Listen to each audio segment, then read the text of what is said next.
गुरु ब्रह्मा गुरु विष्णु गुरुदेवो महेश्वरो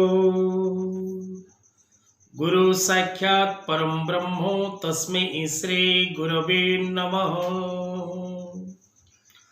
जय जगन्नाथ दर्शक बंधु, जय गुरुदेव जगतरनाथ जगन्नाथ आपण मान को खुशी रखंतु, आनंद रखंतु, आपण मान को परिवार को हस खुशी रखंतु। सर्वे भवन्तु सुखिनः। दर्शक बंधु, धर्म ज्ञान टीवी यूट्यूब चैनल परिवार को आपण मान को स्वागत। आज कार्यक्रम माध्यम आम आलोचना करवा 2024 मसीहा मार्च मासटी किपरि रहिबो। मिथुन राशि, मिथुन लग्न एवं जो मानकर नामर आद्य अक्षर मिथुन राशि अंतर्गत सेमानक पई केते परिमाण शुभ एवं केते परिमाण अशुभ फल मिलिबो से विषय रे करबा सविशेष आलोचना। दर्शक बंधु, जो मित्र माने निजर जन्म कुंडली किंबा निज गृहर वास्तु विषय रे कोनोसी परामर्श नबाकु चाहंती से माने तळे देथिबा नंबर रे जोगाजोग करबाकू कदापि भूलंतु नहीं। जो पिला माने ज्योतिष शिक्षा करबा पई चाहउचंती, जातक शिक्षा करबा पई चाहउचंती, एस्ट्रोलॉजी कोर्स करबा पई चाहउचंती, वास्तु कोर्स करबा पई चाहउचंती, न्यूमरोलॉजी पामिस्ट्री कोर्स करबा को चाहउचंती से माने तळे देथिबा नंबर रे जोगाजोग करंतु। मार्च मास रे एडमिशन स्टार्टिंग एवं क्लास मध्य आरंभ। फेब्रुआरी 15 तारिख ठारू ऑलरेडी आरंभ हो सारी एडमिशन। तेणु जो माने शिक्षा ग्रहण करने को चाहते से माने कॉल करने को कदापि भूलंतु नहीं। दर्शक बंधु, मिथुन राशि, राशि अधिपति बुध, मित्र ग्रह शुक्र एवं शनि।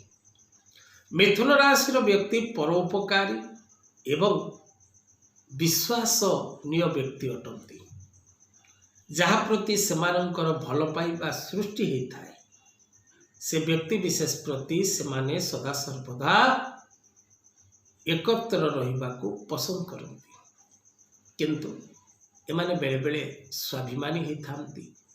निज सम्मान उपर जदि कौन प्रकार बाधा आसे एमाने सेठारु दूरी को कदापि भूलते नहीं।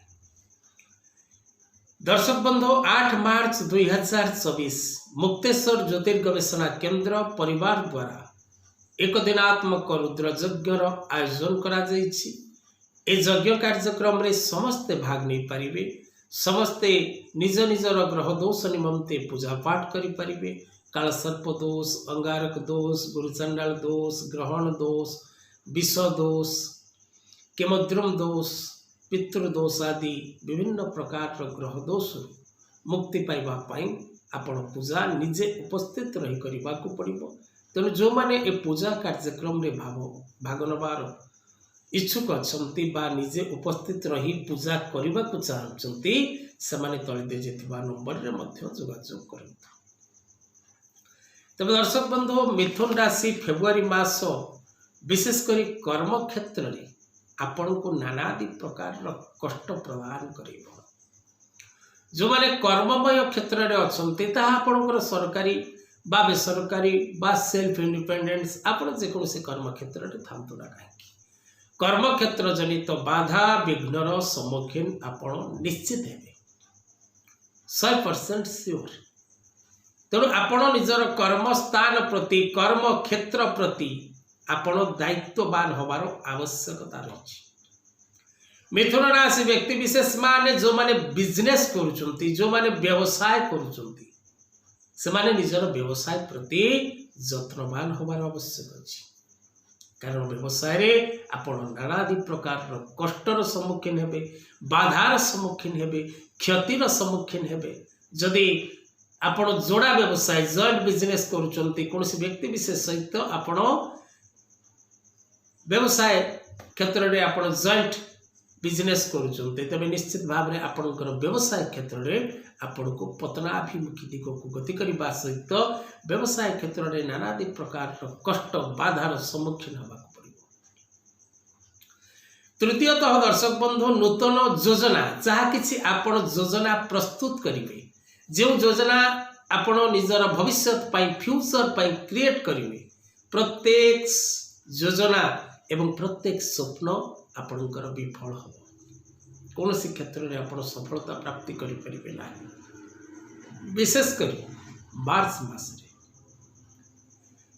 आपण चिंता करुथिबे जे वर्तमान आपणकर जातक पई बृहस्पति शुद्धि अच्छी भल समय चली आपण निजर कर्म क्षेत्र में सफलता लाभ करेंगे। That is not possible. एवं विशेषकर शारीरिक असुस्थता एवं मानसिक अशांति मध्य आपणकर समय अतिबाहित हो।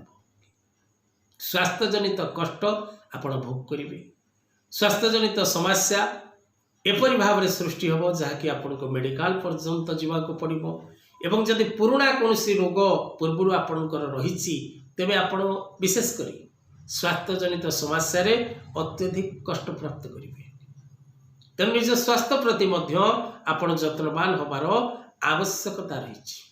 पारिवारिक क्षेत्र में अशांति, पति पत्नी मध्य, पिता पुत्र मध्य, माता पुत्र मध्य, भातृभगिनी मध्य, मित्र मित्र मध्य संपर्क रे कौन प्रकार फाट सृष्टि हम। जो मैंने लव रिलेशनशिप अच्छा, फ्रेंड्स रिलेशनशिप अच्छा, से कौन प्रकार द्वंद्व कलह क्लेश मनांतर मतांतर सृष्टि होबार जोग रहुछि। से प्रति सजाग रहिबार आवश्यकता रही। कौन आत्मीय स्वजन सहित आपणकर विवाद सृष्टि हम। कौन आत्मीय व्यक्ति विशेष सहित आपणकर कलह सृष्टि हम। से प्रति आपण सावधान रहिबा नित्यांत जरूरी अटे। महिला माने पारिवारिक जीवन में अशांति भोग करेंगे। बालक बालिका माने शिक्षा क्षेत्र में विचलित रहिबे। कोर्ट कचेरी माली मकदमा क्षेत्र में आपण जड़ित हेबे। कौन प्रकार कोर्ट कचेरी माली मकदमा ऋण रोग शत्रु ए प्रकार पीड़ा ए प्रकार कष्ट ए मासरे आपण भोग करेंगे। तेणु सावधान रहिबा एवं सतर्क रहिबार आवश्यकता रही। कार्यक्रम माध्यम आपण को भयभीत करने उद्देश्य रहे सजाग करवा सतर्क करवा। कार्यक्रम टी देखंतु मासक मध्य आपण केते परिमाण शुभ फल प्राप्त करुछंती केते परिमाण अशुभ फल प्राप्त करुछंती निश्चित भाव में आपण ही जानिबे। मासटी को सर्वोत्तम करबा पाई प्रत्येक दिन ओम नमः शिवाय मंत्र पाठ करंतु एवं लक्ष्मी नारायण गोटे फोटो निज पूजा घरे रखी प्रत्येक दिन पूजा करने को कदापि भूलंतु नहीं। आज कथावस्तु को ये रखा। जय जगन्नाथ।